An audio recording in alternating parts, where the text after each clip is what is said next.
Night Vision. Following clues left by our ancestors, we unbury the past to reveal a knowledge of unfathomable value, putting us just a little closer to our own true birthrights. From the secret history of a possible bloodline of Jesus Christ, to secret history of America's founders, to the secret history of extraterrestrial interaction on our planet, here to bring light to the night.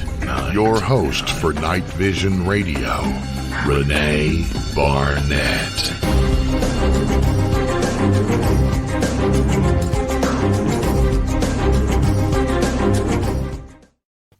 Hey everyone, welcome to Night Vision. If this is your first time with us, I'm Renee Barnett, your host, and I'm really excited about tonight's show. First, as you know, if you've been here before, we cover a lot of history and mystery, and which we're going to get to, especially the mystery part, but also, the idea that, right now we are living through history in the making. We've got a war raging in Europe. I think that no one ever thought we would see again the likes of. So it's a terrible humanitarian crisis going on right now.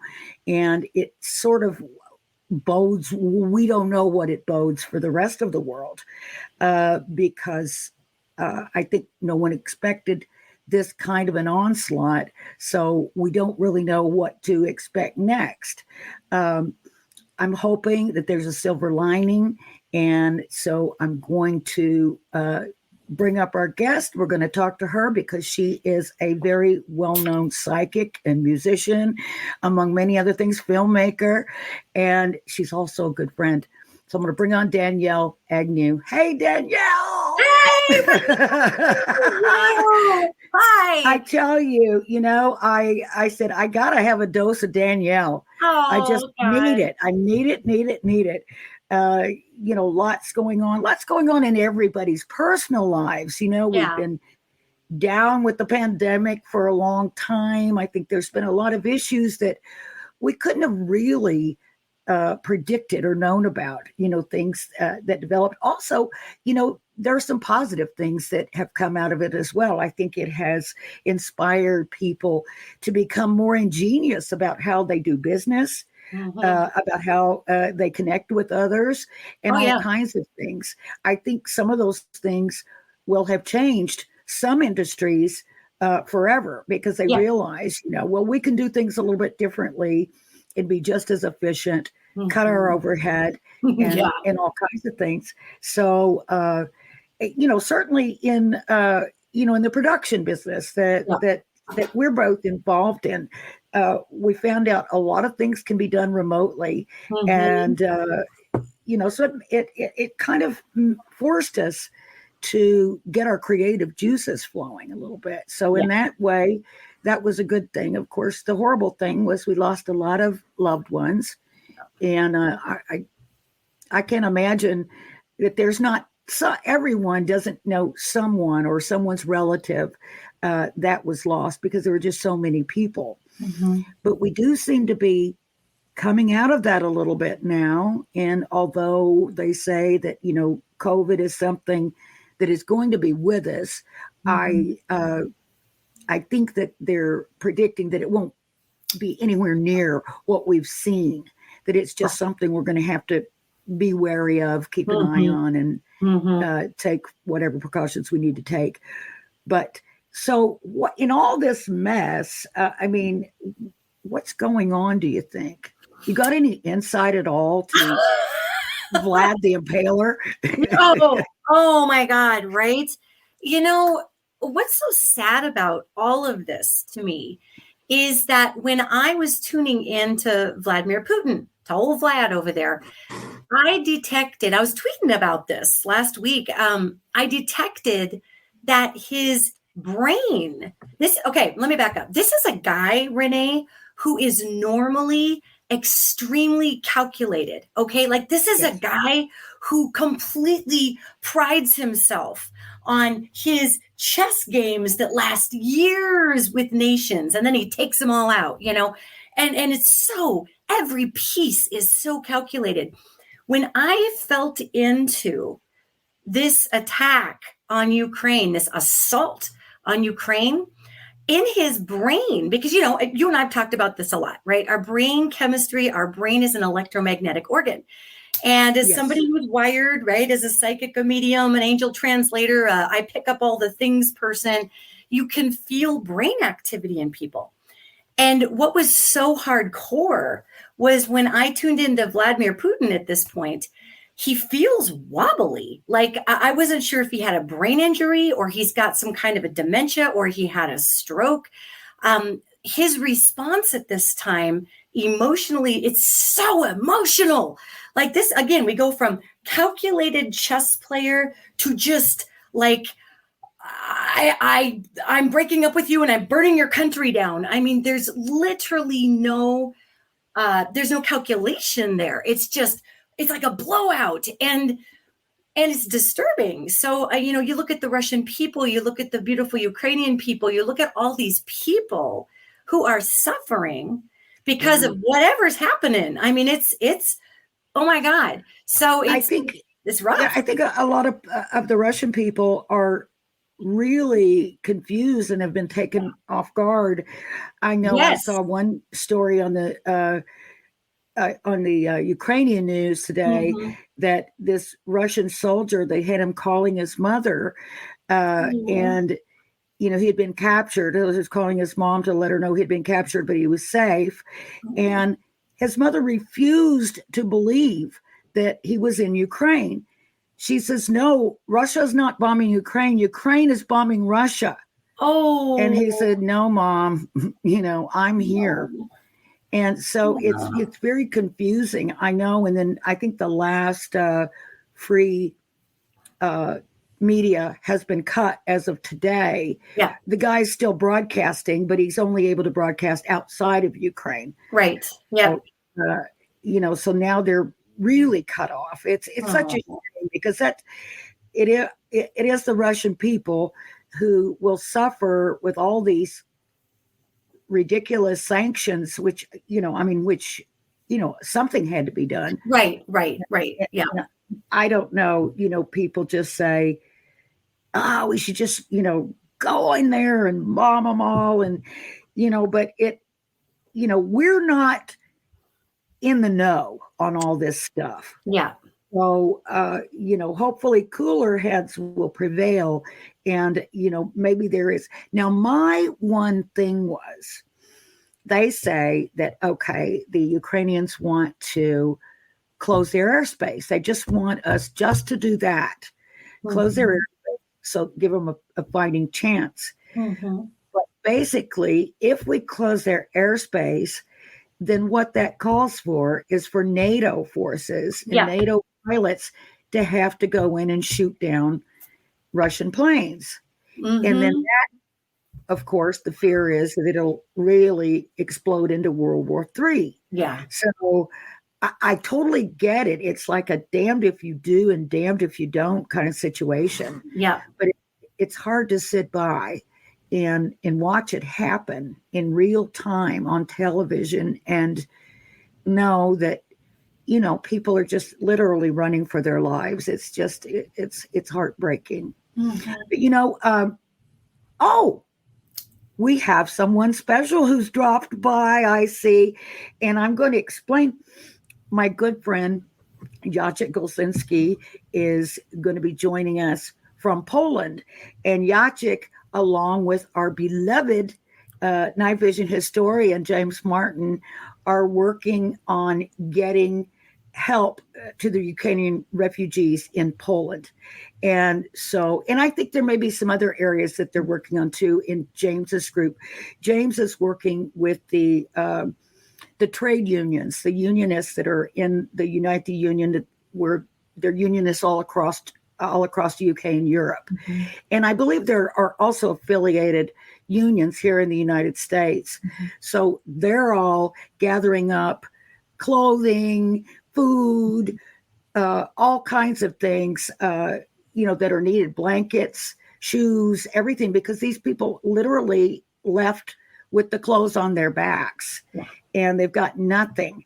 So because they're over there on that side of the ocean, they can collect a lot of things. Now, I understand that some of the airlines, the airlines are talking about taking donations also from places outside of the European Union and the UK, and then using their cargo space to carry goods over. So that's something that may be coming soon. But right now, I think about the only thing we can do on this side of the pond is to donate some money. But I'm going to introduce my friend Jacek Golsinski right now. If I can get him added, there he is. Hello, and he's coming everyone. to us from, hey, Jacek, oh, my brother, how are you? How are you, my sis? That's I'm really lovely good. to see you and hear you. I know. It's so good to see you face to face finally. We missed you. I missed you last summer. Jacek, this is my friend Danielle. Hi, Jacek. Hello. I've been reading Danielle's tweets, and she's certainly backing the refugees in Ukraine as well.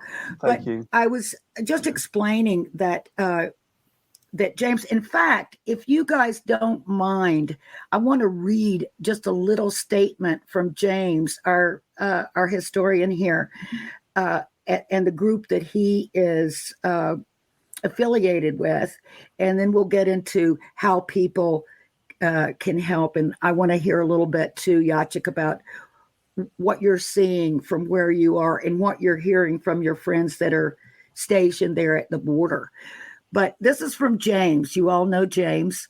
If you've ever watched this show, you know our wonderful historian. So here we go. Night vision historian James Martin and others, working in concert with the British and European trade union movements, condemn the Russian Federation's unlawful invasion of Ukraine. Invasion and war are never the answer to any dispute. This war should end to prevent further bloodshed. Interference in democracy by other states should be condemned. This said, workers across the EU and the rest of the world have responded in defense of those that are defending their homes in Ukraine.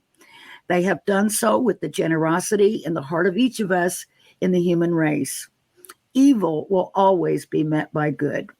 And that's from our friend James. And so, Jacek, can you talk a little bit about what you're able to see?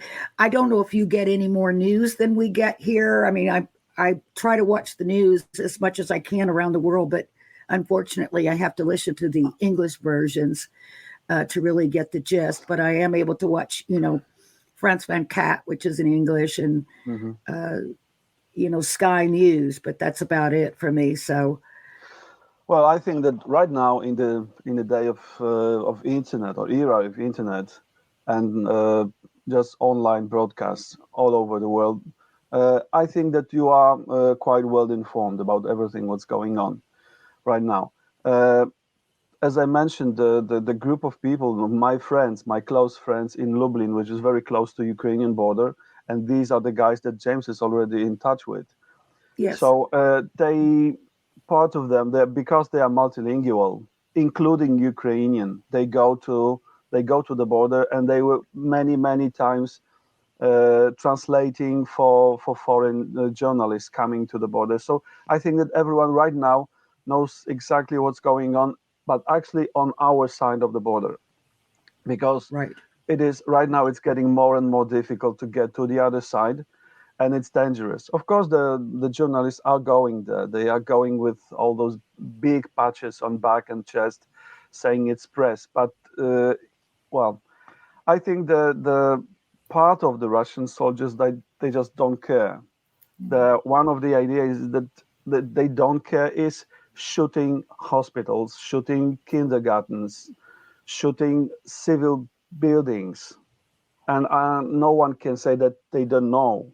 It's not just like launching a missile somewhere. No, they know exactly where they are launching them. So if they launch them to the civil districts, not to the military places, they just don't care. So right now, work of the journalist is very, very difficult and dangerous. But okay. But we're also hearing stories about, Russians soldiers saying, we didn't know we were supposed to be doing this. Yes, so many in so many cases, because, well, there were part of the Russian troops sent over there. They were prepared for like 2 or 3 days. Apart from the fact how they were prepared, because right now when they either surrendered to the Ukrainians, because part of them surrender, they just didn't want to kill anybody. They were fed with propaganda that they are going and will be welcome with flowers by the Ukrainian open nation. Arms. Yes, open arms. No, nothing like this happened. And Ukrainians, I just keep my fingers crossed for them. They are so brave, and they show them that, okay, we will show you. Now we will show you what it means to invade Ukraine. So this is amazing thing. Anyway, so they were prepared with nothing. They were going there with like 40, 50-year-old tanks or military stuff. Their food ratios were 5, 6, 7 years after expiry date. Oh my gosh. Yes. So imagine the situation. They were hungry, thirsty, and suddenly under the heavy fire. So they were so surprised. Part of them said, no, we didn't come to war. We didn't want to shoot at anybody. So they start to surrender. There are many histories of the farmers going outside and asking the Russians, what are you going? And they were driving around on their tanks. So we don't want to fight with anyone, but we have to run out of fuel. So this is it. And but there are like Wagner, but there are also troops like Wagner Group or Wagner Army. They are mercenaries. Yeah. The fighting for Russia. Yes, but they are, part of them are Russians, part of them are Chechnya. So the Ramzan Kadyrov troops.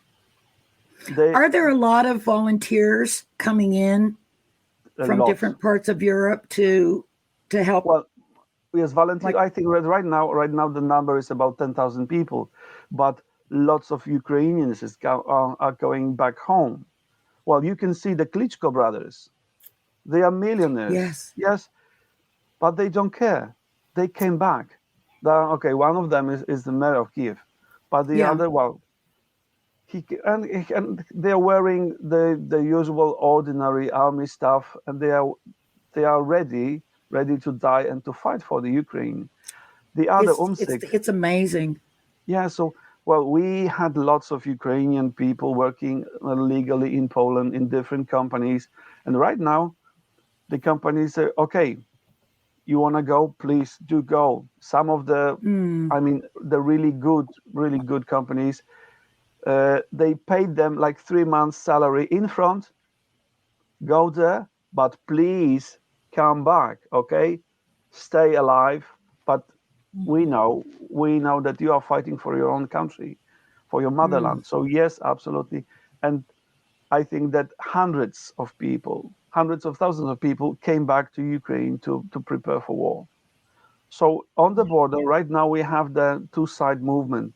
So the women and kids are moving to Poland, and they are gathered and taken by the Polish people, moved from the border to the rest of Poland, and the men are moving back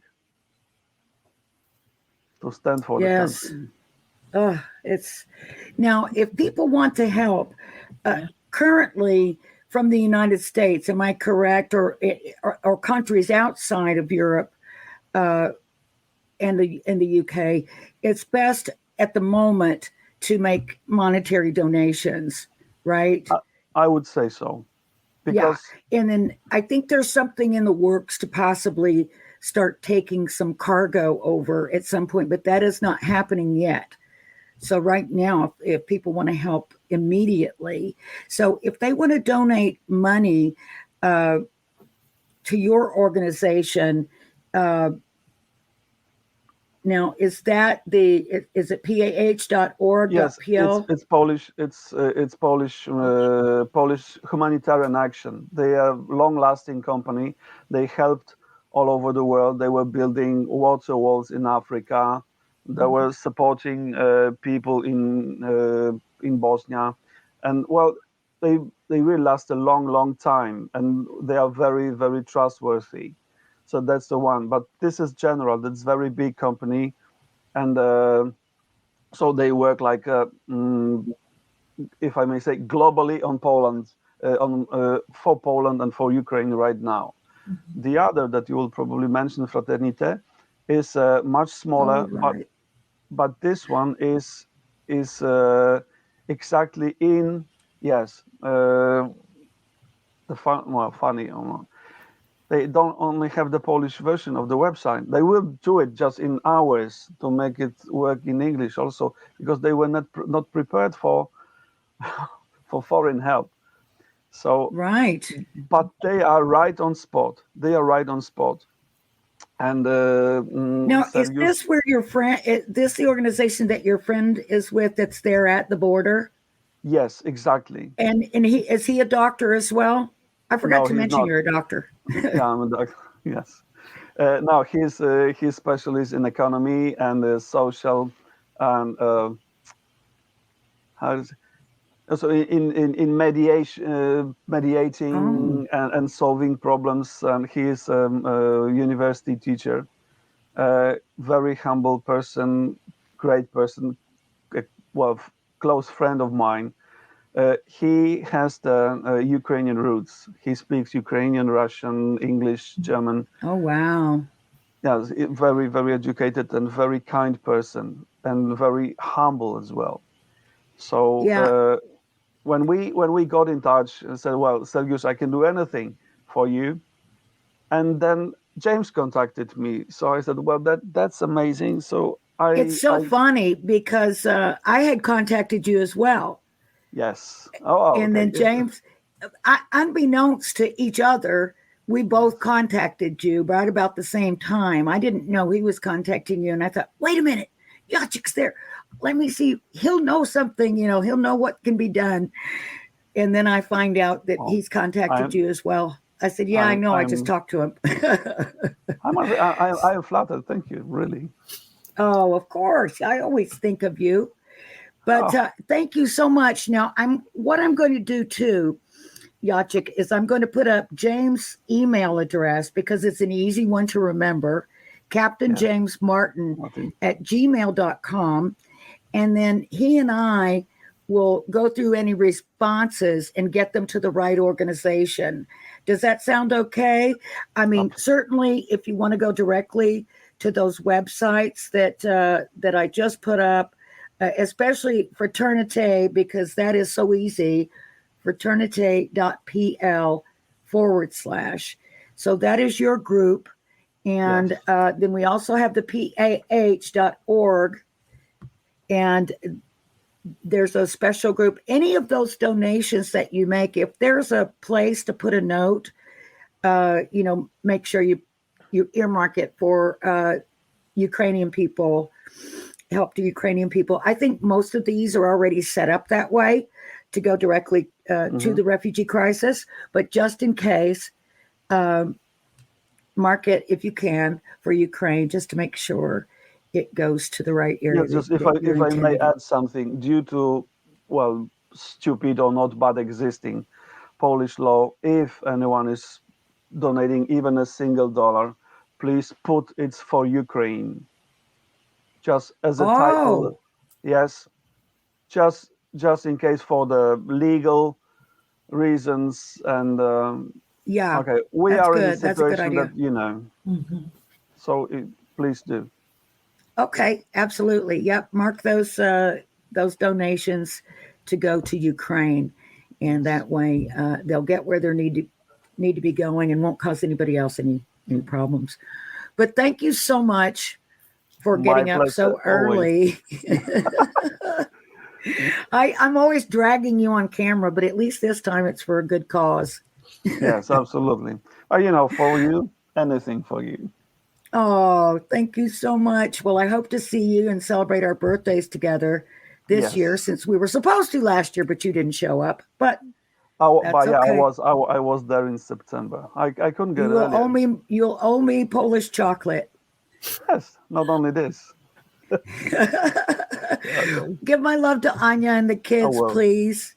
Thank you very much. And you take care. Bless your heart. Well, you love too. you. Take care. And thank you very much for letting me saying a few words. Thank you very much. Oh, of course. Anytime. Okay. Bye, Jacek. Bye. Oh, goodness. He's such a good guy. Great human being. I mean, and to be able, look at our technology that we have, Renee. I mean, we're sitting here talking to Jacek. He's in Poland. He is on, like, in the middle of everything that's, he's right up there. He's right up against all of it. And to be able to actually have that beautiful human being here and shooting, I mean, wow. And, a few years back, all we would have been able to do would be to get him on the phone. And that probably would have been about $100 call. Yes, that's true. Yeah, you're right. Instead, we can talk to each other free anywhere. So that's so wonderful. Yes. We love that. But, I could see a lot of people getting interested already in hearing what you have to say. And I heard someone specifically, Mackenzie, asking Danielle, what can we do spiritually and energetically to raise the vibrations? And that was the other thing I was going to say is like, maybe you can donate and maybe you can't. But if you can't donate, at least you can donate your wonderful energy and your thoughts and your prayers. So can you talk to us a little bit about that? Yes. Well, thank you, Mackenzie, for that question, because again, I'm not in any way diminishing the actual need for hard goods in Ukraine when I say these things, okay, or money or anything else. Yet what we can all do, which I find so helpful, is that it matters. Energy is not destroyed, it's transferred, and it's transferred around the world. And there have been acute studies performed that when a group of 100 people meditate, or if you want to call it praying, or just really closing your eyes and thinking hard, or whatever you want to call it. It's not fancy. It's about putting the heart in focus, okay, towards something that you wish to affect positively. Then that actually, Mackenzie, that affects the quantum field. We all share the quantum field. This is physics. It's not woo-woo. It's not metaphysics. It's physics. So as we have this opportunity to sit, envision Ukraine, envision the people in Ukraine, envision even those poor Russian soldiers who got told that they were going over, with a big fanfare, and they had no idea what they were stepping into when they first got there, many of them. Envision the entire situation in your heart and envision everyone's heart there just filling with peace and filling with ease. And for all the suffering moms that are giving birth in bomb shelters in Ukraine right now, it does make a difference when we send peace out into the ethers. And I know this sounds, we're watching this devastation. We are watching a leader of a country just annihilate another country's schools and apartment buildings. It's a very difficult thing to witness, and devastating for those who are there encountering it. So every one of us has a heart. Every one of us has the potential to send peace and really just calm and love. And it sounds stupid, I know, but it will affect the quantum sphere. And some people call it praying, Renee. Some people call it focusing. Some people call it meditation. Yet when they've shown that even 100 people get together and meditate or focus on one particular need, then what they've shown is that can affect up to 10,000 people. And again, we're talking physics here. This isn't woo-woo. It's not the angel lady talking about, let's send peace as they're bombing nuclear plants. This literally will affect the quantum sphere. So, Mackenzie, that's what I would tell you to do. And anybody else out there listening is just envision Ukraine, envision Russia, flood it with peace, flood it with ease of the heart. and do it as much as you possibly can. That sounds great. Yeah, I believe that. And I know it does sound kind of wild and woo-woo, but I just think we just don't know enough about the science of it to, or we're certainly beginning to. Yeah. But I think it's hard for some people to grasp. Yeah. But I mean, it's so true. How your attitude and your thoughts and your words carry so much power. 100%. And I use this example all the time.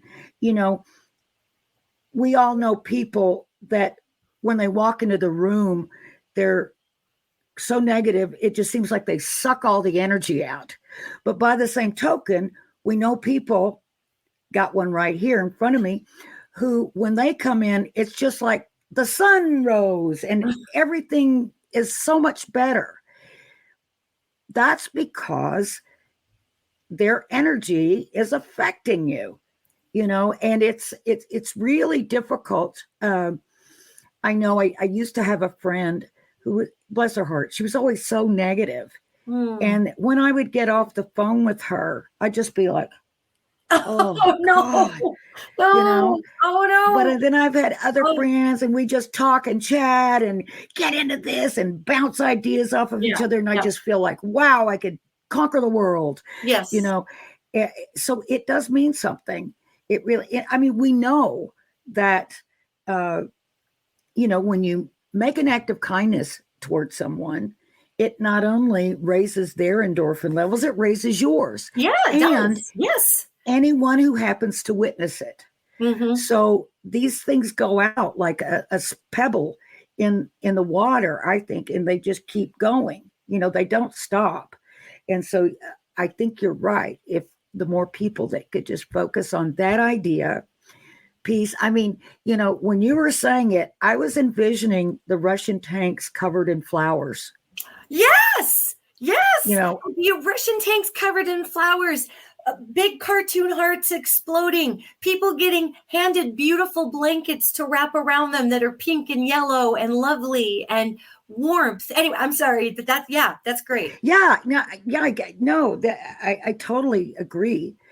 So now I think before Jacek showed up, we were talking about Mr. Putin, and you were saying that you get the idea that he's a little erratic and unhinged and certainly not strategic. No. In this that's particular... Renee, this is and keeping in mind for anybody watching, I'm talking etherically, psychically, measuring the vibration in this person's head. It's not like I'm, spying on him.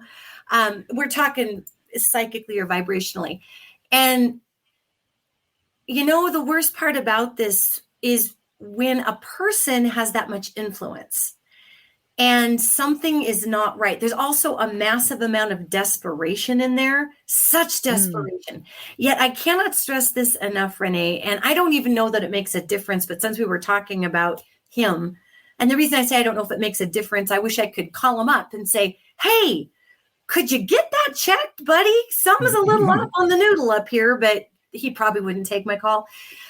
Yet the thing that's so disturbing here is the level of it. It is just blindingly irrational, blindingly desperate. And it would be the feeling of like if you back somebody into a corner, but maybe they were high on something and did not have full command and were just throwing whatever at the wall.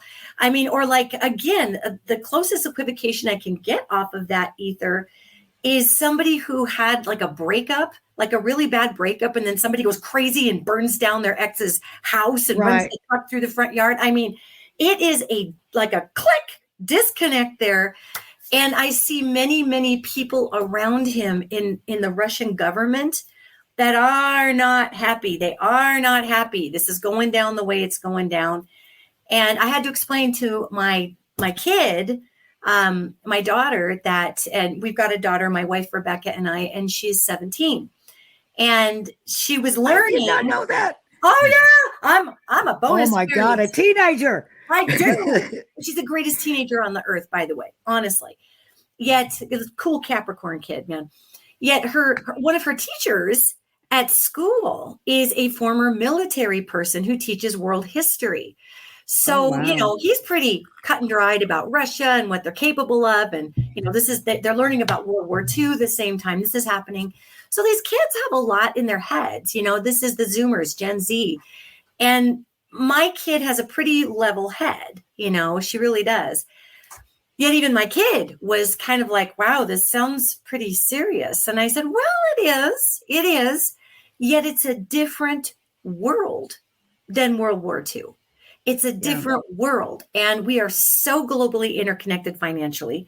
We have such different types of catastrophic weapons than we did then, that there is this very horrific balance. I was kind of looking into the ethers. I'm like, what can be done about this? I literally think we're about like 2 etheric seconds off of Russia being smacked with war crimes. I mean, I think that's our next step on the etheric ticker tape here. I mean, they're trying to do what they can without dragging the whole world into this, because there's a part, you're asking what Vlad's about right now. Old Vlad, he's out there. And there's a part of him that just, it's like he wants to, if he's going to go, he's going to take it all with him, And again, a grand amount of desperation, which is weird. Yeah. It's very weird for that individual. Do you think he might be ill? Yes. And I'm not talking about mentally, but physically ill. No, for sure. And I would tell you why. Again, not that I'm a licensed psychotherapist to everybody. I'm not trying to present myself as something I'm not. When I feel into his brain patterning, it feels, again, like a dementia, like an extreme emotionality because of that dementia. Like, I wouldn't be sure if that's just dementia, or maybe it's a form of Parkinson's, or maybe it's, I don't know, whatever neurological illness a person could have. It could be, and his blood's way off too. That's another thing, Renee. When I feel into him, his blood sugar is just whacked out. So I don't know if he's got severe diabetes. I'm not a doctor, so I don't know. But I can feel these major fluxes in this human being. And my guess is so can those around him. And I say, I guess that, Renee, honestly, because I can feel others around him kind of look, like if you were standing in a room and you had a really super drunk friend, the really drunk friend you have at a bar, and that drunk friend just gets way over the top, right? And they're like, and all the sober friends are going, do you want to grab him and take him outside? I don't know. Should you? We'll take him outside. I don't want to, And so I feel these people in that Russian government kind of being like, should we just like sit him down and tape his fingers to the chair so he can't push any more buttons? Or what do we do with this guy? Because he is not his normal strategic self. Now, I will tell you this, Renee, with the information that's coming in, and then I'll just hush up about Vladimir Putin.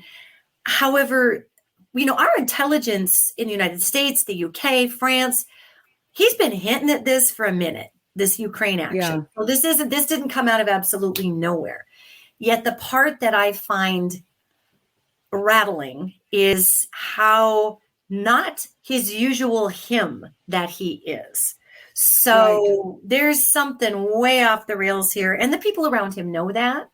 And it's my surmisal of, and I'm just looking into him right now. Right now, as we're talking, I'm looking into that situation. And my surmisal would be that the people around him are going to take some steps as he escalates, because I'm not kidding when I say we're like 3 etheric steps off of, Russia being smacked with war crimes and all kinds. I mean, it's like, it's coming. It's like right there. Oh yeah. Well, I mean, he's being investigated, by the International Crime, the ICC or whatever it is. I saw a banner today that some Ukrainians had put up on a building that said, Vladimir, The Hague is waiting. Oh, and well, he's definitely under investigation. I mean, I just don't see how, I know how he's justified it to Russians, or tried to justify it, but certainly, nobody in the rest of the world is buying that. No. And I think I heard someone say that, this was the biggest miscalculation that he's ever made. And that, what's amazing is that he was able to practically overnight unite the entire Western world in support of Ukraine and against Russia. So he really blew it big time. Well, and Renee, that's 100% it. And again, as somebody who looks into brain patterning on an energetic level, and it's the same kind of thing I do when I donate my time to law enforcement. If they want some help on a cold case or profiling with an assailant or whatever, when somebody commits a violent crime, okay, and they take this pen and they do terrible things with the pen, all of everything they are energetically ends up in the pen. Okay. Then somebody like me, who's wired like me, I come in and I take the pen and I read off of the pen like a hard drive. Okay. Read off the pen, the energy, and supply that to individuals who can then follow up on that information. Because as you and I both know, sister, there's no such thing as psychic evidence ever. Yeah. It's too weird. Thank God there isn't, because that would get super Salem witch trials real fast. But when you have this, right? It's true. When you have this stuff that you pick up, this is the same aptitude that I'm employing. And the only reason I'm explaining that is in case anybody's watching this going, what in the hell is she talking about? What is she doing? What is she doing? So when I'm feeling into this, and that's why I couldn't stress it enough, the miscalculation here is blazingly uncharacteristic for this individual who, when I look into especially that limbic system, their prefrontal cortex, all of it, they pride themselves in calculation, manipulation, and chess games that can last up to 20 years. Okay. Yeah. So to have that guy just thinking like actually the world was just going to say, okay, well, that's okay. Just be barbaric and rain hell down on a beautiful country. Yeah. The grievous miscalculation here. That's why I'm saying something is wrong. And then go do it with a convoy of tanks that are going to all run out of gas and food for 40 miles. Like, I am not a military person. I am not strategist. Even I know how to put in gas. Yes. And I probably wouldn't line them all up if I knew I wasn't going to have any gas. I mean, come on, man. And all these people who are starving, and I'm certainly not making light of the situation, but it's so horrific. It's so horrific that there's no way to express that. I'll repeat myself. I can feel folks in that in his Russian government going, are you going to tell him to sit down? I think you should tell him to sit down. Maybe we should take him outside and let him pet a giraffe. I don't know. People just aren't sure what to do with this because it's off the rails. I don't know if you've seen lately, like when President Macron was there, and then when then Putin later had some of his cabinet. But in each case, Putin was sitting at one end of a table that looked like it was about a mile long. Yes. And Macron sitting on the other end. And then in the other case, all 10 or whatever of his cabinet were sitting way far from him. And some people said that, like he's a real germaphobe, but others speculated that he might be afraid if they're too close by, they might just attack him, stab him, poison him, do something. Poison him. This guy has gotten, it takes one to know one, right? So absolutely, he certainly does understand how to make the poison thing roll. So, there is so much paranoia and so much fear. And the odd part about this, so here's a bigger piece to our puzzle. Okay. So we've got COVID, which united the whole planet. Okay. Now, granted, yes, there's people who don't want to wear masks or get vaccines or all the things, and everybody has their opinions. Yet overall, but it affected every one of us. Right.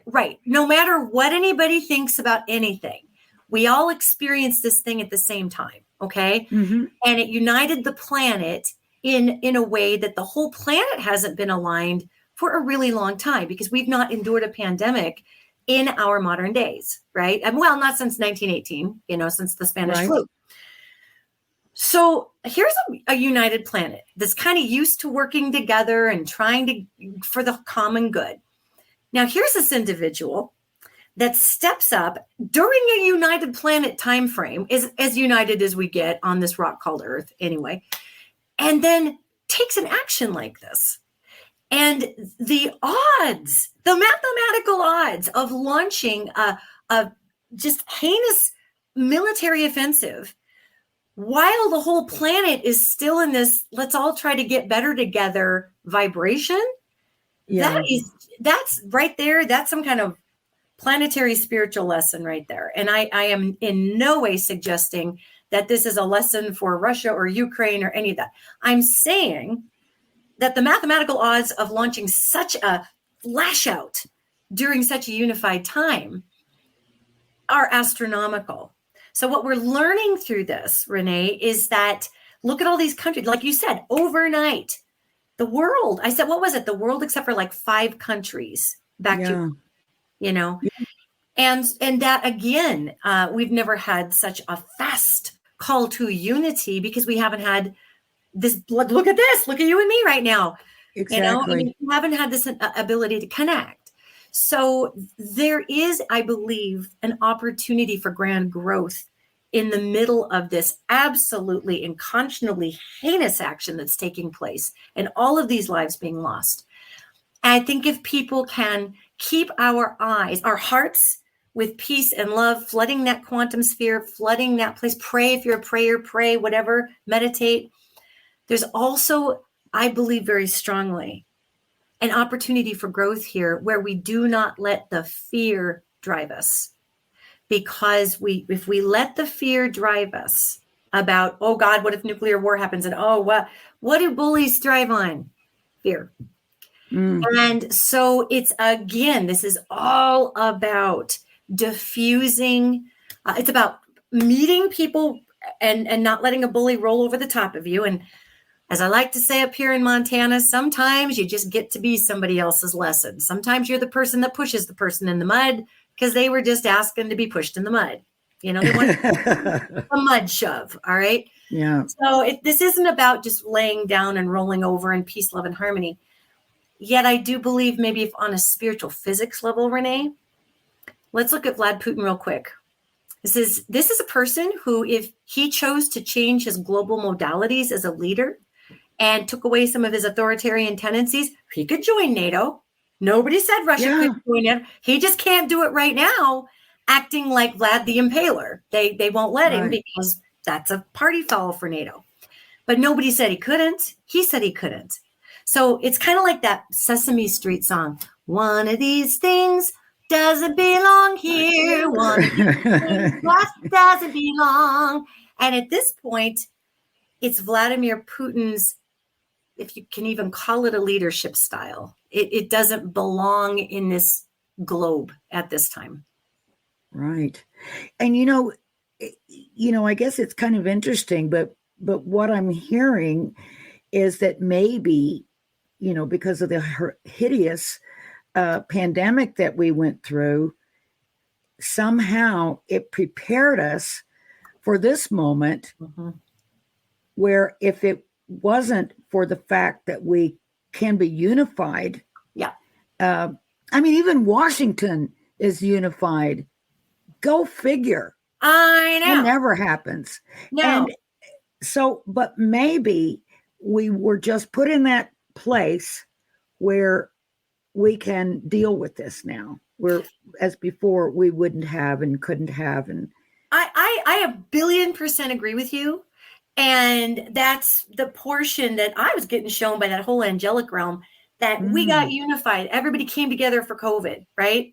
And then everybody's coming together for this. And I agree with you. I don't think that, God bless we human beings, but we're not always on our A game down here with one another. So I don't think that we might have rallied as quickly, but boy, did we, because there's been enough death. There's been enough hideous. Yes. There's been enough, just there's so much room at the table, Renee, for everybody There's so much room at that spiritual table if people will just disarm the heart and disarm all the pricklies that we get set with. Wouldn't it be easier said than done, right? But to be able to sit at that table, there's so much room. And I believe strongly that's what we're trying to get to. And, folks like Vladimir Putin, that defies their identity. It might, maybe, potentially, and I'm not God, so I can't say this for sure, but it may, to just give all that up might even defy his purpose. Who even knows? But it's, he is what he is, and he is who he is at this point. Yes, he certainly is. Gosh, I want to let everyone know that, you're going to be with us, of course, for another hour, and we're going to get into, some different topics. Yeah. And as I said to you just before we went on the air, there's no telling where we'll end up. That's why it's fun with you. That's why it's fun. I love it. I love it. But now, one thing I wanted to ask you, if you don't mind, before the break, is I know you're known as an angel translator. Yeah. Could you explain to me what that means? I, for whatever reason, was born with a particular aptitude to pick up angelic communication and translation. And it's not actually just angels. I mean, it's dead people, it's off-worlders, ETs, it's elementals, it's all the, stuff off the murder weapon. It's all of this interpretive ability. And what a majority of my work is to sit with individuals who are struggling. And our angels they're not people. We don't die and become an angel. Even though I love It's a Wonderful Life, I love that movie, but we don't die and get our wings. These angels are completely separate beings. And when we ask for help, and we're supposed to ask for help, Renee, okay? We're supposed to ask for the help that we want to receive. We're free will beings. We have angels that are literally spiritually hardwired to us. And they are not what we think they are. They're not these Roman soldier looking guys with dove wings taped on their back. Okay. Although those guys are hot, but that's not that's not what they look like. So when these angels come forward to help people, they speak in big cubes of information. They're massive. And I get those dropped on my head. And my job is, just like somebody with an earpiece in at the UN, I'm an interpreter. So somebody asks a question and these angels just drop all this information about their life path. It could be anything. And I do this work for individuals. I've had Fortune 500 clients, business clients, Hollywood studio clients, because our angels are air traffic control for a bazillion choices that we could potentially make. So I get the opportunity to try to make sense of all that for people. So when you get these angelic messages, I know you get lots of other kinds of messages too, but in particular, the angelic ones, do you hear it? Do you see a picture? Do you feel it? Exactly what are you translating? It is a sound. First it comes in, it's a tone. It's this real high tinkly. This is going to sound asinine. I'm not going to be able to describe this well. It's a weave of tones. It sounds kind of musical, kind of tinkly, and it formulates into words. Yet that's happening half in my head and half out of my head.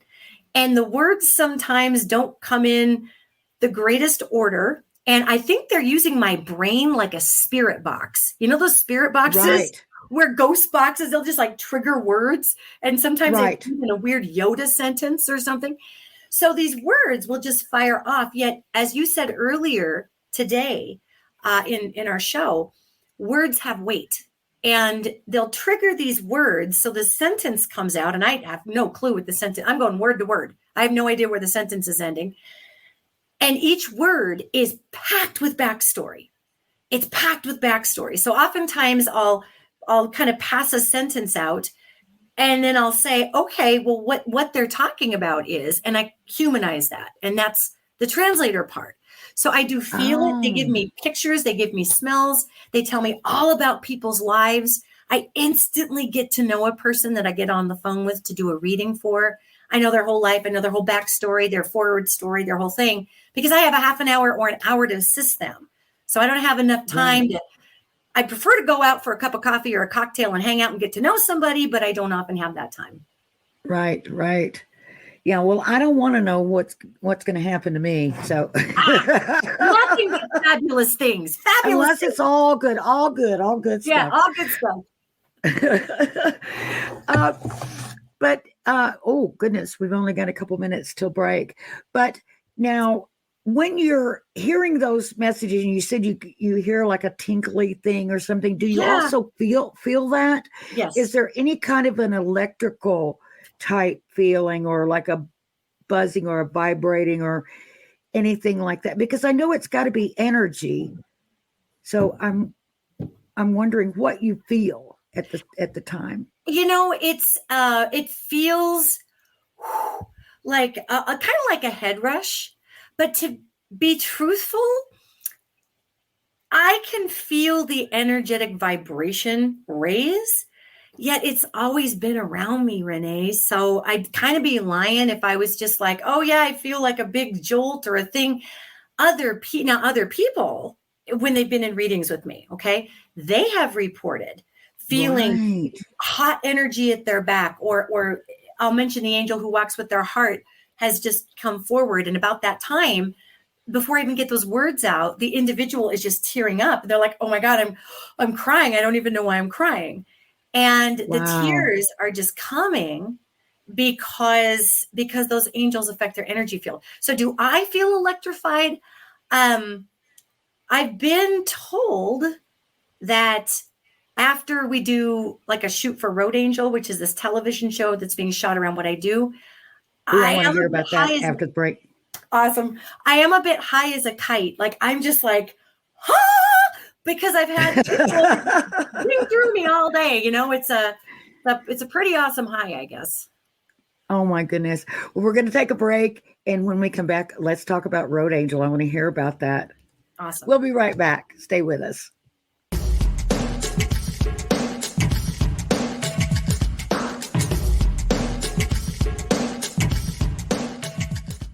Hey members, the new KGRA-DB app is now available on iOS and Android devices. Gain on-demand access to any KGRA-DB programming. Download any show directly to your mobile device to listen or watch on the go. Go to the App Store and search KGRA-DB.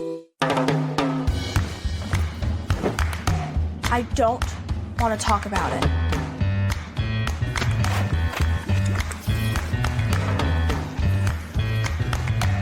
I don't want to talk about it.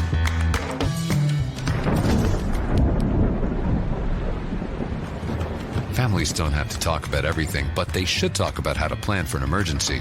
Get tips and resources to make your family's emergency plan. Welcome to the new KGRA digital broadcasting website, thekgradb.com. Here you'll find great new content, including the KGRA Classics, great shows from our archives. You'll be able to see the show times and information so you can see what show is currently on air. The on-air live button. So just go to this section and you'll be able to hear the show live with exceptional sound quality. We also have the Vault section. Make sure to subscribe to get access to great content and special features. We have the make content for our latest news and events, so make sure to sign up and you can be part of our forum. So make sure to check out the new KGRA digital broadcasting website, thekgradb.com. We look forward to seeing you there, and we hope that you enjoy the new website.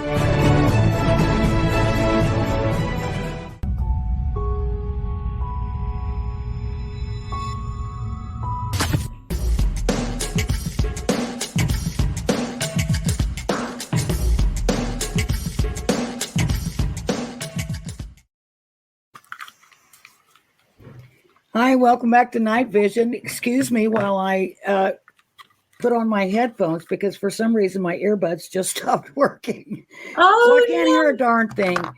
but I will get right. It just happened. Oh no! So thank God I have my pink headphones. I love handy, those. But I gotta change the settings here, or I can't hear anything.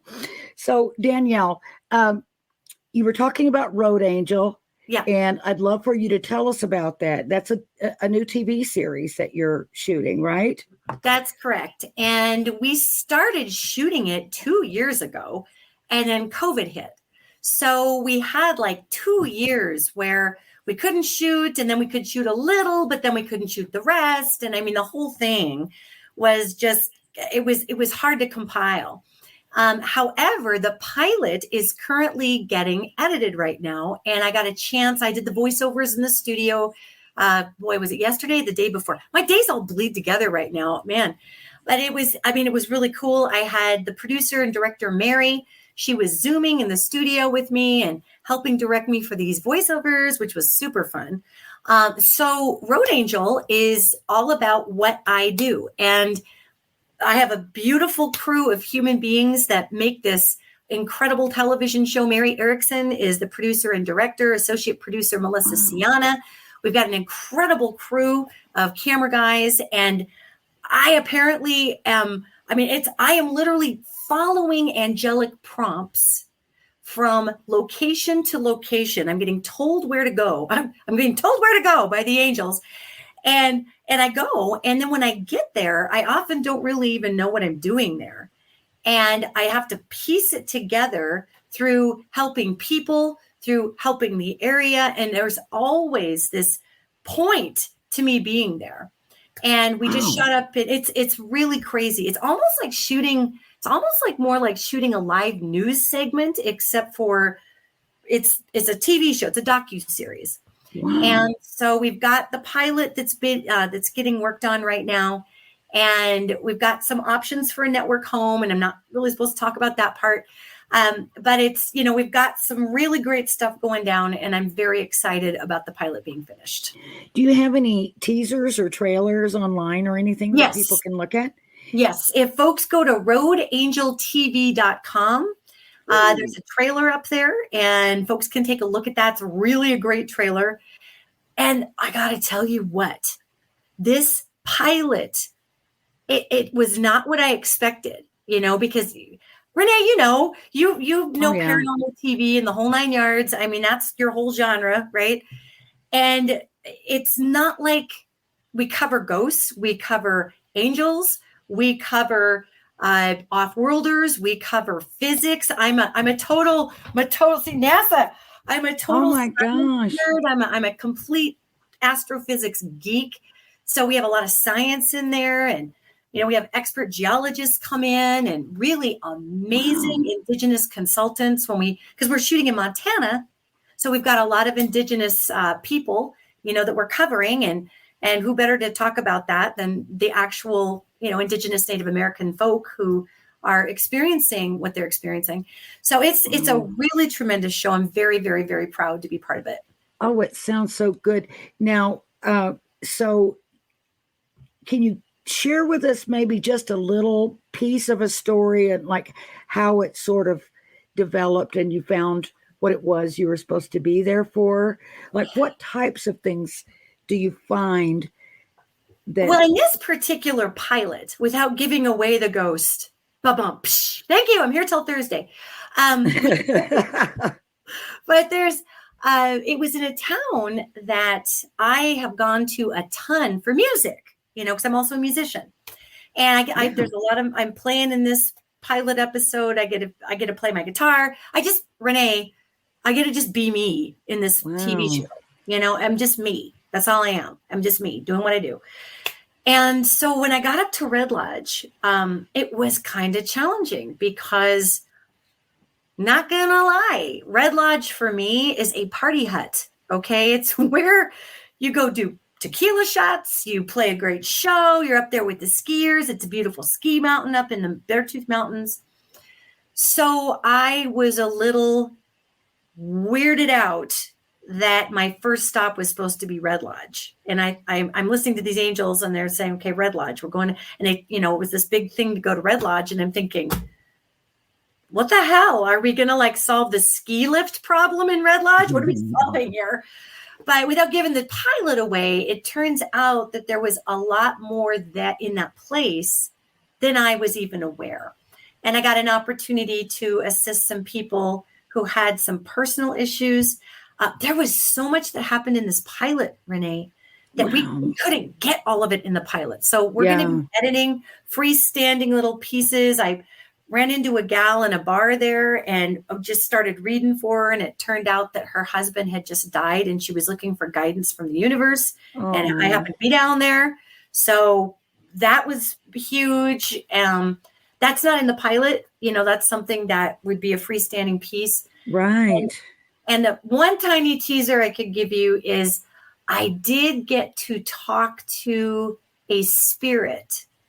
I got let into a particular building that I'd always salivated over. And I had enough class that I didn't break into the building as a younger person, but it was this much more class. But I got to talk to this being.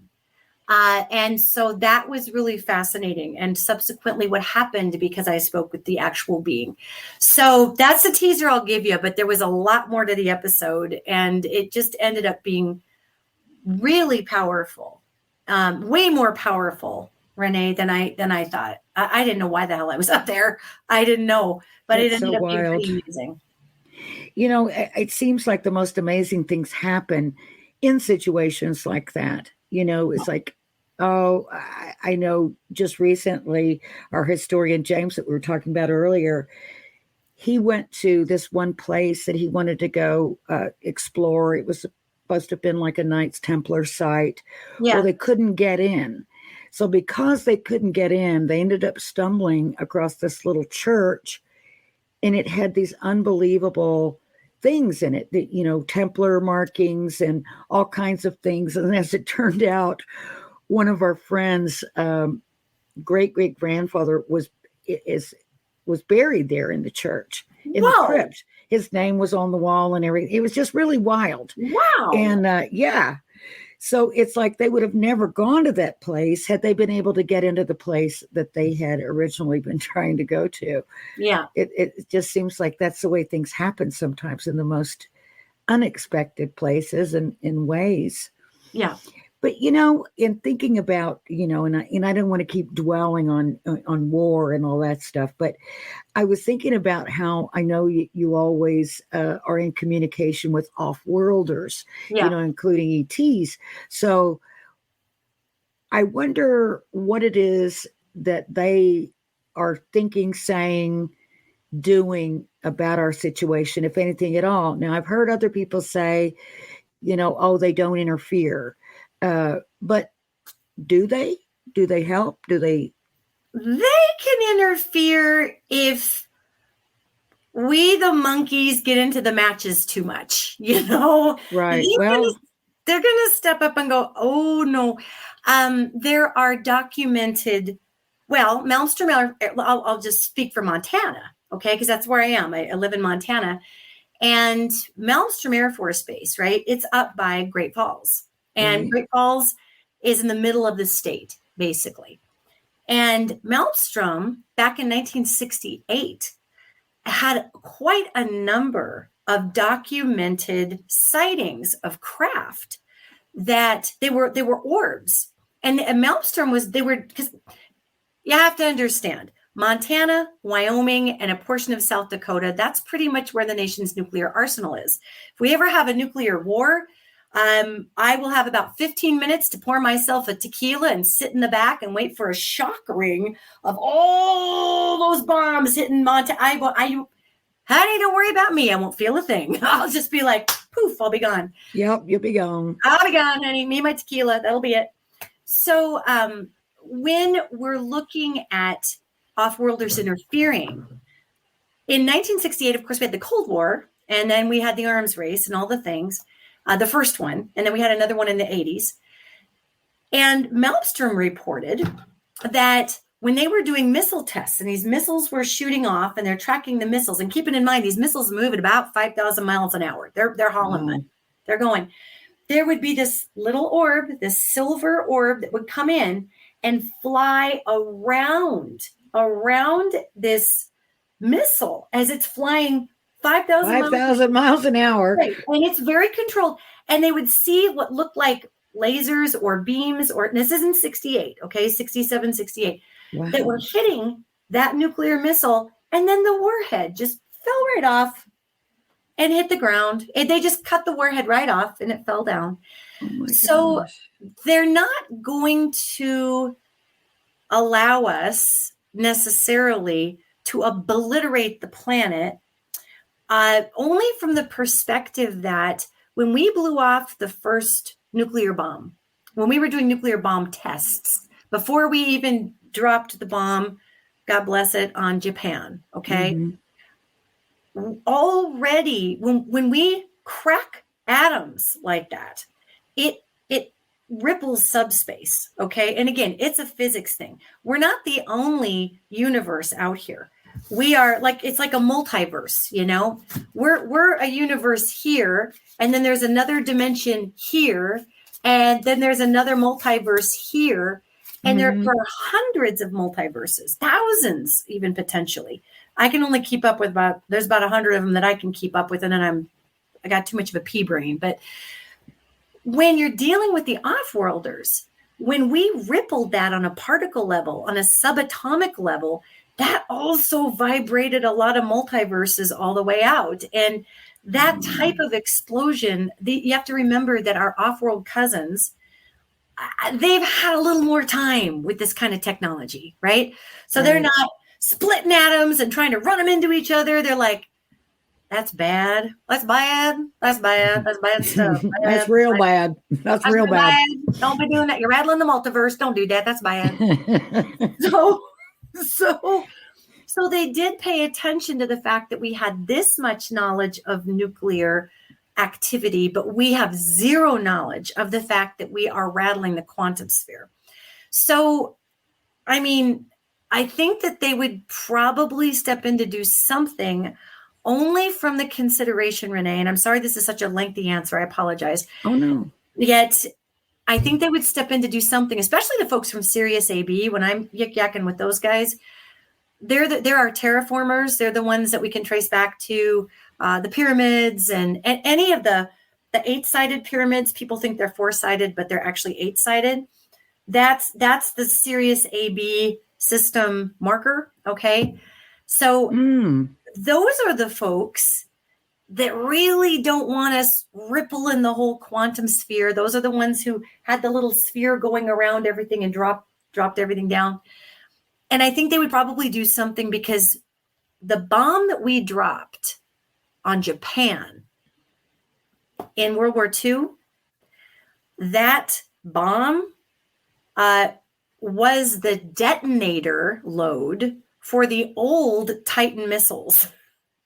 So think we needed something as big as the bomb we dropped on Hiroshima and Nagasaki to ignite the nuclear load in the old Titan missiles. We needed something that big to blow up the big bomb. Well, now those Titan missiles, those are old, and we have new ones that are a quadrillion times even more giant than that. So you can imagine what that would do to the multiverse, to the subatomic level. I mean, that much nuclear splitting, you're starting to distort space-time at that point. And a lot of our off-world friends, they travel through subspace. They travel through vortexes, we call them on Earth, wormholes. They poke holes in space and go through that way. That's, if you want to call it subspace, like we're on Star Trek. But really, it kind of is. And if you consider that if we are bending that in a way we don't understand with the massive nuclear loads that we now have, it would be like if we accidentally blew up the runways to London Heathrow, LAX. I mean, we're going to have those airport police going, get out of here. We have planes to land. You can't blow up our runway. And Earth ends up being kind of a jump point between a lot of these different worlds. So it's my conversation with these guys that if we were going to go that whacked out, they would likely do something, maybe not even for us, but because of the rest of that subatomic structure. Right. Oy. Well, I hope so. I mean, I hope somebody will step in. what do they do? Do you communicate about stuff that's going on here?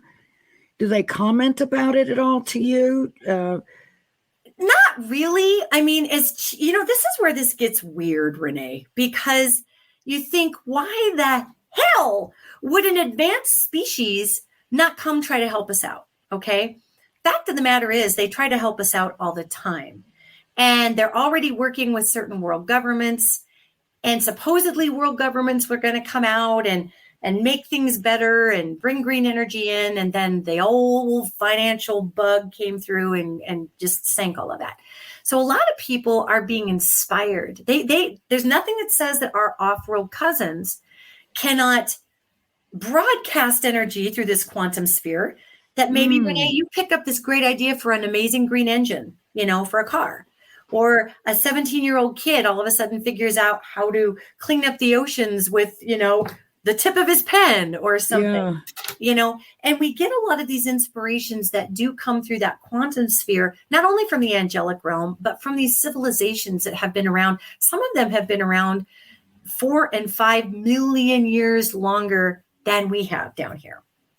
And it is important to remember, Renee, that human beings, we're so down on ourselves. We're a little emotional. All right. We are bags of chemicals that have an electrical system, a soul that drives this chemical bag. Yet we are we're a pretty great species, and they wouldn't bother with us if we were that much of a train wreck, And a lot of it too, they've come and gone. A lot of us carry a lot of their, I don't know that I do, but there's a lot of DNA that's running around here that is off-world DNA. And I mean, these beings have been here way longer than we have. They don't live here per se, but they come and go. And so it's kind of like what happens on Earth stays on Earth, like Vegas, Right. Whatever's going on down there, they're like, oh God.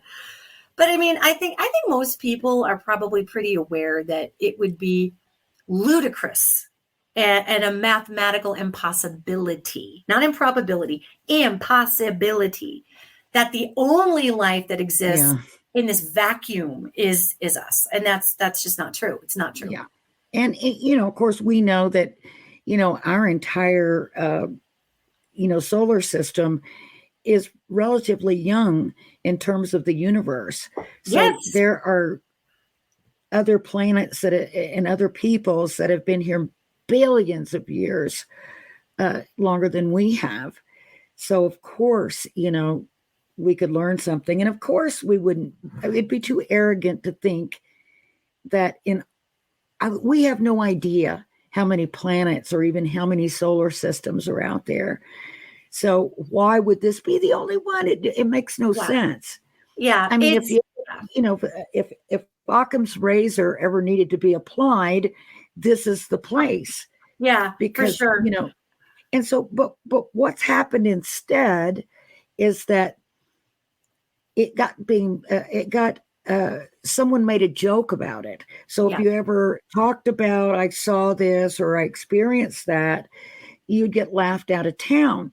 Yeah. So that's the way, the information, was able to be suppressed because there are people that, just got crucified for having an experience of some kind.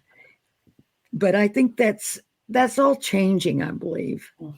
And so much more. I think people are more accepting. I think people are more logical, because to me, it's only logical that it can't be just us out here. It just can't be.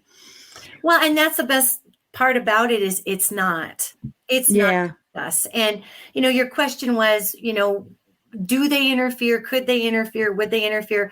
There honestly is, well, again, I'm going to make a cheesy Star Trek reference. I happen to love Star Trek. I just do. Yet, if for Star Trek watchers, the prime directive, right? Where you do not interfere with a civilization who does not have equal or greater than technology that you possess, because it will wreck the progression of that particular society, and it creates an imbalance and servitude and all these things. So there actually is for lack of a better way to put it, if you want to call it a moral code, a galactic code, the prime directive, call it what you want, just don't call it right. But yeah, they literally do have rules, I guess, is what you could say, where they're like, let's not get involved. Let's let them work this out. Like I said, I think the caveat to that would be the disturbance of dark matter or the disturbance of the multiverse on that atomic level, just blowing out holes that we don't even know we're blowing out because we don't know we're doing it. That's different than what am I doing on Earth? I mean, yes, it's what we're doing on Earth, but it's affecting a lot of other dimensions. And if you guys listening to this at home want to read about this is all physics stuff. I mean, you can read Einstein, Stephen Hawking, string theory, any of it. It's all there. This is not metaphysics; it's actual physics. Yeah, we were talking about the ETs, and you were talking about how we're not such a bad lot ourselves, and all that. Now, what I've heard, and I used to do a lot more research and work in this area, but with people who have had experiences, so-called abductions, although I'm not really sure if that's an accurate term or not, but who am I to say? But I always hear people saying that they are interested in us because of our humanity, because we have heart, and that sort of thing. And that's something that, you would hear these stories about people saying that they were taken to these places where there were these babies who look like hybrids, human and ET, and that they would bring women in to hold the babies because they didn't have that capacity, and these babies being half human, required that. As we know, babies, if they don't get that love and care in that first few months of life, it can really be devastating for their whole lives. So do you have anything to say about that? About, do they have personalities? What are there individuals that you speak with? There are more than individuals. It's whoever is passing. Here in Montana, we live on a longitude up here that is a pretty popular geomagnetic traveling zone. And our ET friends tend to go along electromagnetic or geomagnetic lines. Like ley lines? Like ley lines. Ley lines is one of them. Ley lines follow geomagnetic lines, or geomagnetic lines that might not be a ley line, right? Yet they're magnetic spots in the earth. And this has to do with, again, the earth is a giant spinning electromagnet. We have millions of vortexes within the earth and through the earth and through our ionosphere and out to our stratosphere, tons of vortexes. We are a really popular jump point from this portion of the quadrant of the universe, and you kind of pop here to Earth, and then you pop over here because we are such a powerful electromagnet. This was how it was explained to me from the folks from Sirius. And because of our distance from the sun, it's easy for them to open up space-time here so they can kind of fold space and then fold space. And, we go put through space. And these guys, if they want to get, if they want to get from here to here, they don't go across the page. No. They fold the page and they poke through the page and they end up over here. So it's a whole different way to travel. So they do have personalities. They are really, really fascinated by our capacity to be connected. And you got to remember, we are a biological species, even if we got a little ET genome whacking around in there somewhere, yet we evolved with the planet. And the planet Earth, Renee, the planet Earth is this incredible living thing. And we think of it like a rock with waterfalls and blah, but it's a living being. And we are Bluetoothed to that living being, okay? And we know this because the human brain is maximized with the Schumann resonance. And that the Schumann resonance is a pulse inside of the planet. And it's about 7.83 hertz. And it's like a beat. It's a beat. And that beat or that hertz is where the human brain is maximized as well. So the human brain, like a Bluetooth, clocks onto the earth.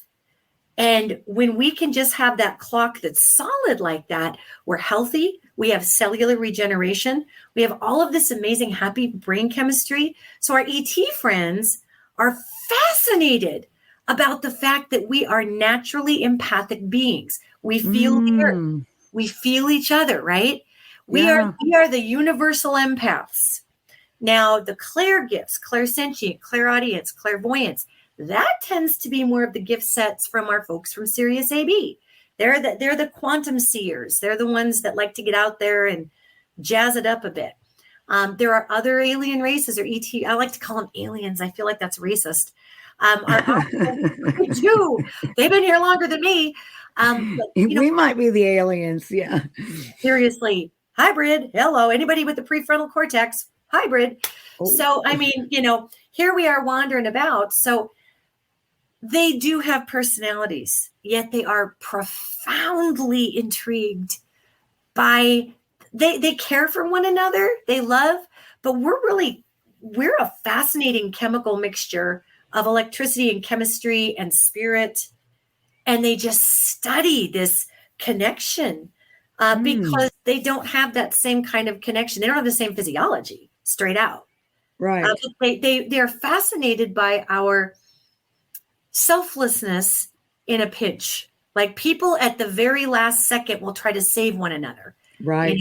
Then give them time, then they'll become selfish asshats and bury themselves in a bunch of asshats. That's one of my favorite words. True story. It's the most funny thing. Yeah, it's absolutely true. It's like, you see all the time on the news where someone's thrown themselves in harm's way to save a stranger. Yeah. And, people say, oh, you're a hero. And they go, well, no, I, just did what anybody would do. And it's kind of true. They are doing the human thing. And we do, tend to look out for each other in a bind. It's our humanity. And that's why I'm saying, we love to make a joke about how slow people are, how slow our humanity is. Oh, we're this dumb species. We're not actually. We are a phenomenally capable species. And our power comes from collectively Bluetoothing together in common heart. We don't need to be like-minded, Renee. It's not like-mindedness. It is like-heartedness. There is physics to that. Like we were talking about, what do we do for Ukraine? Let's send them this love. Let's become like-hearted about sending love to that part of the world. And again, there's a lot of science behind this, if you guys are science geeks like I am. Yet, when we become Bluetooth together, there's almost 8 billion of us on this planet. And if we can focus that to even have a like-heartedness, to clean the air, to clean the water, to make sure everybody has enough, to send peace around everywhere, that will reverberate through multiverses, through the resonator called the giant magnetic spinning electromagnet called Earth. We affect far more beings and far more places than we have any idea that we do. And that's one of the reasons that our ET friends stop by, because they're like, y'all don't know how powerful you are, do you? You really don't. That is one sad stuff. Because we don't. We think we're alone and all the things, and it's just not true. We are a very beautifully powerful species if we can pull our heads straight out of our butts and just get into our hearts. Yeah. I mean, I remember years ago when they were doing tests on, the human mind, focusing on inanimate objects at the Pear Lab at Princeton.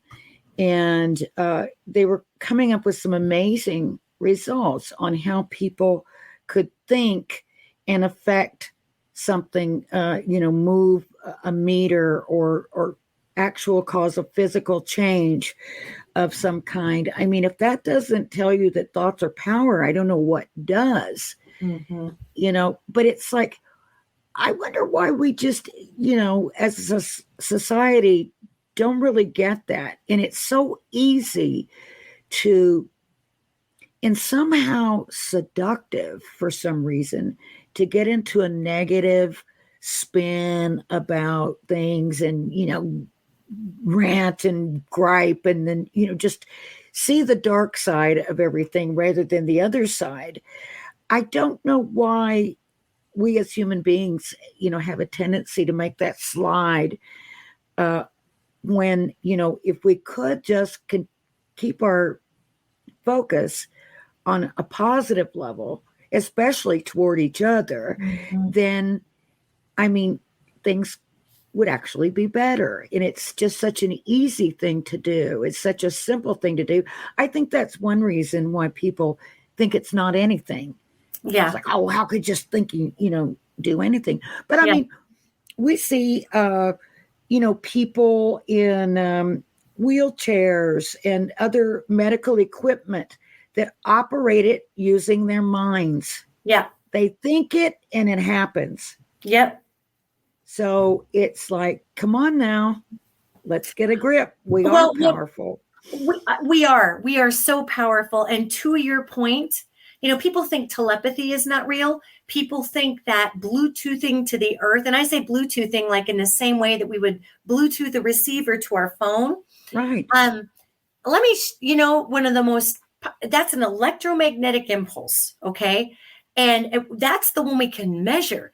There might be millimeter wavelengths there. There might be all kinds of things. But you know what else is an electromagnetic impulse where we receive messages every day? One of these, this would have been looked at as like, oh my God, some kind of like really crazy witchy guru. Nobody would have believed it, but it's just science. And our brains are wired to work with the science of the earth.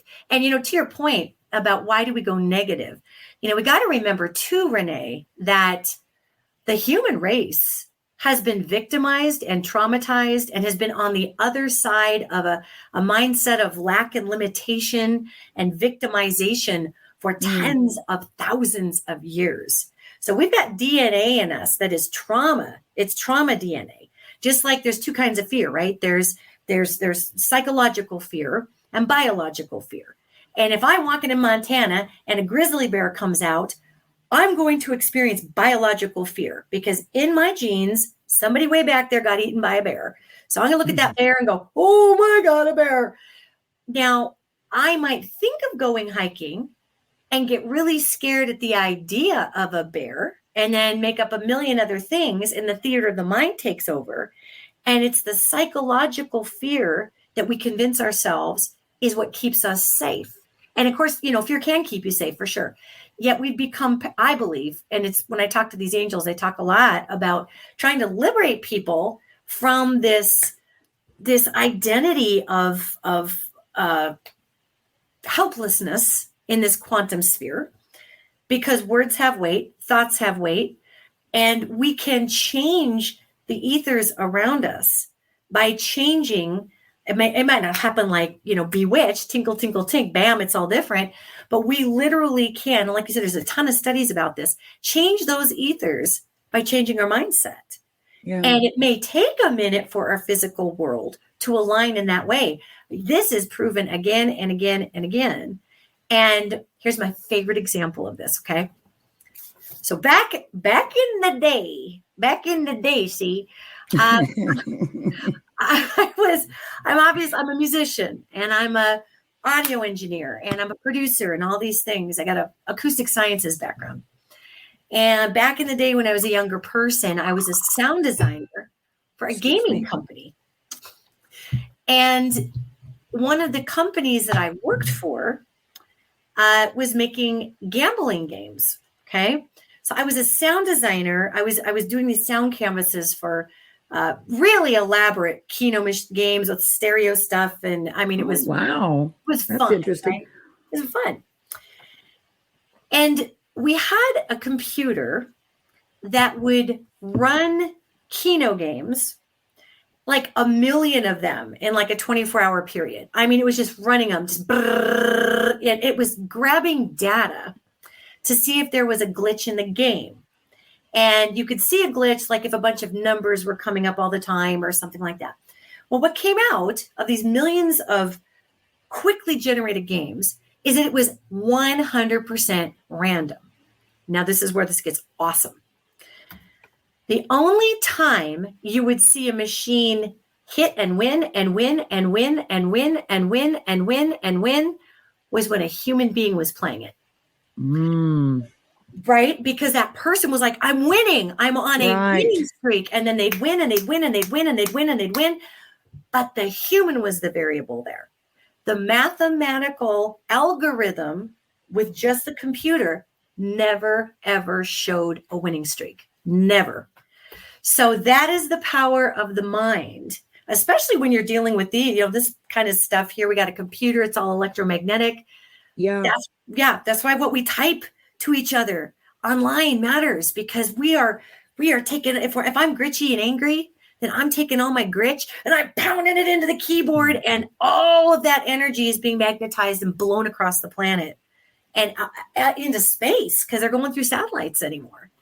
So do something nice and blow it into space, Yeah, absolutely. It's funny, you mentioned the computer. I started feeling like, I'm a researcher, and, when I first started working television, that was my first job was as a researcher on a television series. And that was when the internet was fairly new. And I think we were using Metacrawler, but, in those, I can't even remember the names of the old search engines that we used to use. But anyway, but I began to start feeling like that I was connected to the computer. And if I would just sit down to research something, and if I would start, it would just take me there. And I thought, okay, that's just coincidence, but the longer, I did it, the more it seemed like I really felt like I was connected somehow. Do you know what I'm talking about? Yes. Or does that just sound nutty? No, it's not nutty. I mean, okay. In the same way that we've got up to 3 ounces of energy in the body, that's what medical science has actually weightedly measured that leaves the body when we die. It's up to 3 ounces. So that's an electrical current that's going through our brain, our heart. Our heart is obviously, it's an electrical system, our nerves, all the things. So when you're working on a computer, the body, and this is why we have a lot of kids that are addicted to their phones, okay? And this is why it's helpful, parents. I'm not saying don't let your kids play with these. I understand the world's connected on it, but please hear this. There's lots of studies that when I'm going tickety-tickety-tick on my computer, there is still an energy field on this computer that I am interacting with, right? When I'm doing a touch screen, especially if I'm doing touch screen stuff, there is an electromagnetic field in this phone. Now, the brain, our human brain, gang, doesn't know the difference, Renee, between me touching if I was over there and I gave my dear super pal, awesome lady Renee a big hug, my brain doesn't know the difference between your physical biomagnetic signature, because it's electromagnetic, or this. So this is why people will literally have withdrawals from touching their phone, because it's a connection. Some people, please don't sleep with the phone on your chest. It's known to cause breast cancer. But, God. I mean, people will sleep with the phone on their chest because it's people who live alone, because you can feel that energy and all of that transmission coming through it. I'm a little energy sensitive for that. I'm sorry. Girls. It is funny because, of course, I remember the time we didn't have cell phones, Yeah. And then we had pagers, and it was just like horrible. Driving down the freeway to get paged, pull off the freeway. Your friend says, "What are you doing?" You're going like, "Oh my God, I'm going to kill you." Do not do that. But we, then, of course, we got cell phones, and it's like, I mean, we used to go everywhere, drive across country with no phone. Yeah. And of course, no GPS. Yeah. And we would, take big maps and draw on them our route and all this stuff. So of course, there's a huge convenience, to having these devices. But I think there's a little bit more to it, like you're saying, because I've noticed, like, even if I'm just going to the market, if I happen, which doesn't happen very often, but if for some odd reason I leave the house without my phone, I will turn around and come back and get it. Because and it's just like, I'm not even really conscious. I'm just thinking, I got to go get my phone. And I'm thinking, okay, if I was really thinking about it, I think, okay, you're going to be back in 10 minutes. Right. Anyway. Right. Oh, what if I have a flat tire or this or that? But I think it's more than that. Yeah. I think you get accustomed. It's becomes like an appendage. Well, it does. And I mean, yes, of course, logically there's convenience, or, what if I'm going to call you or whatever. Yet the other portion of that is, again, just like if you left your puppy at home or your child at home, or something that the body or brain registers as an actual thing that needs you. Right. It's just like the human brain doesn't know the difference between an emotionally imagined thing that's, if you're reading a book and that book makes you feel, right? The human brain doesn't know the difference between, Renee, you in real life making me feel something, or a character in the book making me feel. My brain just felt. So it registers both of those things as real. And so, so then there's that. Then there's also the energetics you were talking about, being attached to this computer. It attaches you to the world. And I've had that experience where I've left the house and I haven't had my phone, and I felt weirdly, I won't necessarily naked. You feel empty, because there is a field around this thing, and plus there's a safety to it. But then it's not there, and you're just like, I feel so weird, But I mean, as I said, I've driven across the entire country with no phone. Yes. Didn't think a thing about it because I didn't, I had never had one, so I didn't know about it. But now it's like, oh my gosh, I can't go down to the corner without it. Even if I leave the room and go to the kitchen or something, I find myself carrying my phone with me. It's really crazy. So it's not like I'm so important that I have to keep the hotline handy. You know what I mean? Hey, you don't know. It could happen. Hey, it could happen. And I want to be ready when it does, just in case.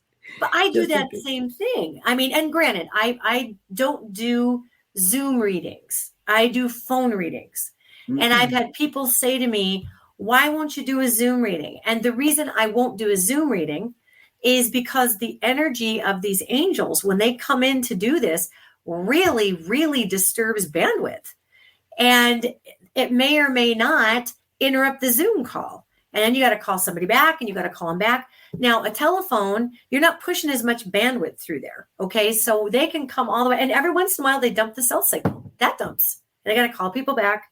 But I mean, the Zoom stuff or Skype, it's rough. It is rough to do that. We had one of the precursor versions of Road Angel. I did a reading for a gal that was in Australia. So, she was on this screen, and I was on Skype with her at that time. It was pre-Zoom. It was before the pandemic. And I'm doing this reading, and I literally had to ask her angels to kind of take a few steps back. And there were a couple of times we flat lost the connection, and had to dial her back up again. And I just find that to be very distracting for people in readings. And I understand people want to see me and all the things. And I get that. I like to see people too. I have the advantage because I can see them. I can still see them. They can't see me, but they can feel those angels come in. And so it's almost a more tangible experience for them over the phone, because all of this is happening and there's nothing to look at. And right. that's hard to poo-poo at that point. Yeah. They can feel it better if they don't have that visual distraction. Yeah. That makes sense. That makes a lot of sense. So the people who call you for readings or who write you for a reading, what kind of, are they able to speak to you about any issue that they have? Yeah. And, it's whether it be their love life or, their jobs or career, their kids, anything they can ask you about. Can they also ask you about like bigger things, like more general things, like things of the world, like some of the things we've been talking to? Oh yeah, and they totally can. And I love that personally. Of course, the top ones are people are worried about their little baby hearts, and what's going on in my love life and their lives. And am I going to have enough money? And I've got a crossroads with a job. And those tend to be pretty common. Yeah. Then I get some really cool, like structural issues, like a person calling from a Fortune 500 company who's asking about a business plan and asking about, does the structure go here or here, or what's the probability of this or that? Oh, wow. And so it's really, really fun. Or I might get people calling me about politics sometimes, and that's always a poop show to try to translate, but I do my best, Yeah. Try, and so people have a lot of concerns and angels will help everybody with concerns. I've yet to get the lottery numbers though, people. So just if you do, remember us little people. Heck yeah. I'd be like, Renee, win. your lotto numbers are blah, blah, blah, blah, blah. Yeah. But, and I don't want to get political, but I want to get human and ask you if you have anything to say about, are we going to get ourselves together here in this country and be nicer to each other? The answer is yes. It's going to take a minute, but yes. And again, going back to the knowledge that we are connected to one another and connected to the earth. And you got to remember, humans try on all kinds of behaviors. We try on evil. We try on sanctity. We try on heinous things. We try on, we're like these funny little creatures that we're still learning through contrast because we're a very young species. Just like a 2-year-old, don't touch the stove. Ow, now I burned myself. I probably shouldn't touch the stove, Right. We're the species that'll like drink 90 martinis before figuring out that's a bad idea. I should have one maybe, contrast. So yes, we will get it together. And there will be some that will not. I'm not going to blow smoke up humanity's butt. But honestly, there will be some people who won't, because quite honestly, that's not their role. That's not their job. Some of this is a little above my pay grade. I'll be straight up with you. I'm not sure why some people decide to take the role as Hannibal Lecter and other people take the Jodie Foster role. Right. That's beyond my pay grade. However, I will tell you, we will get it together, and it is through great submission of the self, these angels always say.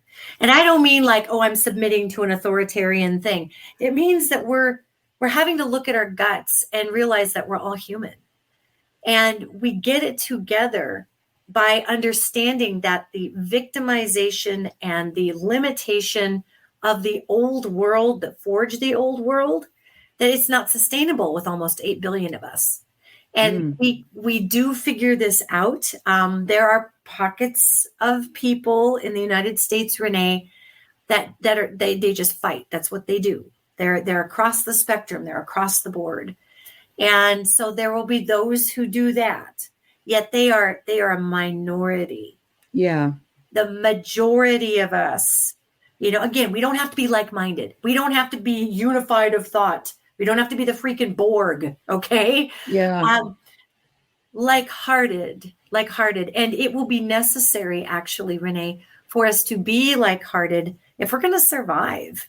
Yeah. It's the ones who get fighty with each other. They're going to, unfortunately, reminds me of just the trauma and the tragedies of gang wars in the inner city. Most of the time, not always, sometimes you've got very innocent people that get shot in crossfires. Most of the time, those gangs are killing each other. That's who they're killing. And when you have this school of fear, it's like a gang. It doesn't matter where you sit on the political spectrum. If it's somebody who's addicted to fear, they will find those addicted to fear. And that fear will play itself out, right? That's not a majority. So yes, we will be okay.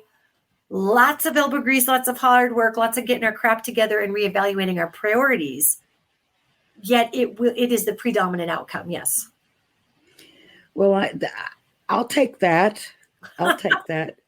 I'll take anything that looks a little bit brighter than what we've been experiencing. But yeah, I guess I have a hard time understanding that, fighting mentality and, turning on each other kind of thing. It seems fairly new. I mean, of course, there have been groups that, we've turned against in the past, but now it just seems like it's everyone just, and it's really difficult.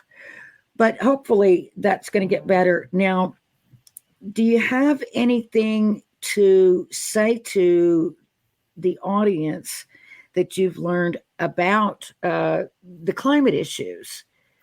And this is where all of us coming together make a big fat difference, because literally, if we all just do a teeny little bit, literally, I've been shown this time and time again, the whole world changes. And I mean, it's just little tiny bits.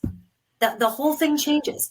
Well, so the thing I'm sorry. It's okay. Thing that I was wondering about, on that score with the whole Russia attack. Yeah. Is now, we and the rest of the world are considering cutting off, buying Russian oil. Mm-hmm.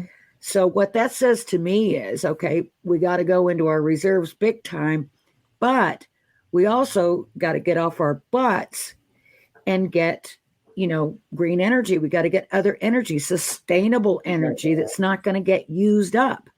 Yep. So maybe that's what's going to happen with climate change. That's part of it, because we are coming away from the oil issues.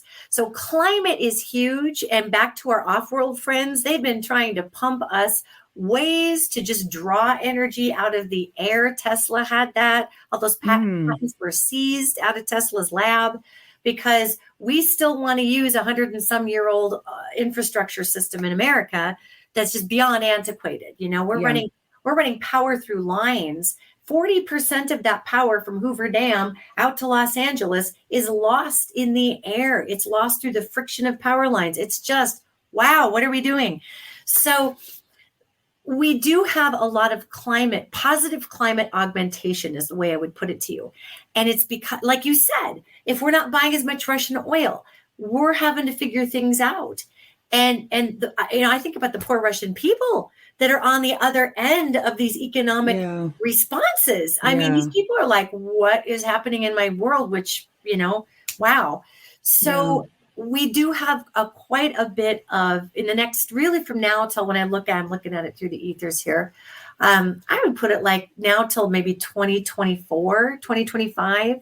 We have quite a bit coming forward that is innovation. And we are going to have some big money going, no, but necessity is going to come back and say yes. So it's a pretty interesting and very, very fascinating time to be alive right now. Yeah. And, I don't know, but I just have a feeling that the oil companies, or the fossil fuel companies are going to start innovating and getting more. I mean, some of them already are. They're developing, more ways of sustainable energy. So rather than for them to lose out, which I know they don't want to do, right? Come on in, you've supplied us with that kind of energy. You can supply us with another kind. Yes. And create more jobs. So I don't know, but it seems to me like some of the horrible things that have happened might end up pushing us to a better place in the end. And that's exactly what happened, is that we had such a conglomeration of crap show after crap show after crap show after crap show that we had to start figuring out how to work together. And you are correct. The United States has, for our recent history, a lot of this infighting and whatnot, yet people are getting tired of that too. Yeah. Again, we're beings that learn through contrast. Okay. We tried being negatively tribal and like, and, team this affiliation or that affiliation. And really at the end of the day, it didn't sit well with people. Most people. The people who started gritchy in the first place were the people who ended up gritchy anyway. They were gritchy, period. Yeah. They were. And it's those of us that kind of got sucked into the stream of it, tried it on and went, oh my God, I feel like I'm wearing somebody else's underpants that I pulled off the sidewalk. Why did I put that on? Gross. What am I doing? What a psychic image. Yeah. Thank you for that. Yeah, no problem. No problem. Oh my goodness. It has been so wonderful having you on. I knew I would end up at the end of the show feeling much better than I did when I started. And I hope everyone, I'm sure everyone feels the same way that's listening and or watching or both. So I do want to thank you. You got to promise to come back again and give us another good shot. Heck yeah. This is so fun. You are legitimately one of my favorite people, and I love your show. You actively bring forward amazing people and incredible content and great discussions. And I love being here. So heck yeah. Oh, thank you so much. Well, I definitely love having you, and it's been too long. We can't let that much time go by again, and keep us posted about Road Angel. And I still have the URL up on the screen, roadangeltv.com. You guys check it out, and hopefully we'll be hearing some news. If we hear anything about where this may land, please let us know, and we'll let our audience know. You bet. I absolutely will. Yes. That's very cool. And we're just about to the end, but is there anything else you wanted to add in terms of how to reach you, anything like that? Oh, sure. If you guys are folks out there interested, you can check my website out. It's just my name. Wait, there it is. Danielle Egnew advisor.com. Danielle Egnew advisor.com.